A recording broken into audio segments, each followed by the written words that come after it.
cannot be silent, Jewish people, because we are Jews, we therefore say this is wrong, this is criminal. You can't take the people, homes and lives away from the Palestinian people, and what we're witnessing today, a genocide, a murder, and simply because you're dehumanizing them in the eyes of the world, you're saying that they're evil, they hate Jews.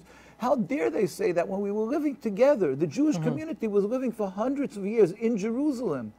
So, as distinctly, as I say, God-fearing religious Jews with this God-fearing with religious Muslims living in the same courtyards, babysitting each other's children, and now all of a sudden you're accusing the Muslims that they hate the Jews and they don't want us, and how can I reconcile being a Jew together with us opposing the state?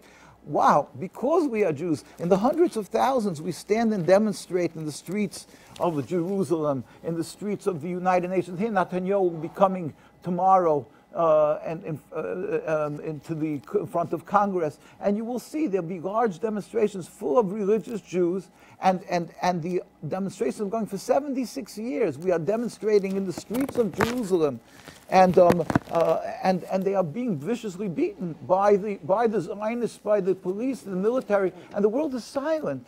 They seem to accept that Zionism and the state is their patrons of Jews, the heroes of Jews, and they can't do wrong.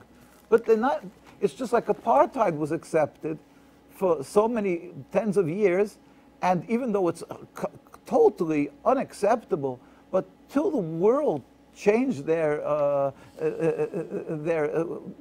psyche, and they said no, apartheid is unacceptable by the grassroots, by people who stood up and just refused to be silent. But the nation, the United Nations, still as a body, stood up and said this is permissible to do it. The same thing with Israel. It's being accepted, but it shouldn't be accepted. It's flawed. It's flawed. It's not Jewish. And as I say, I would just like to mention the chief rabbi of Palestine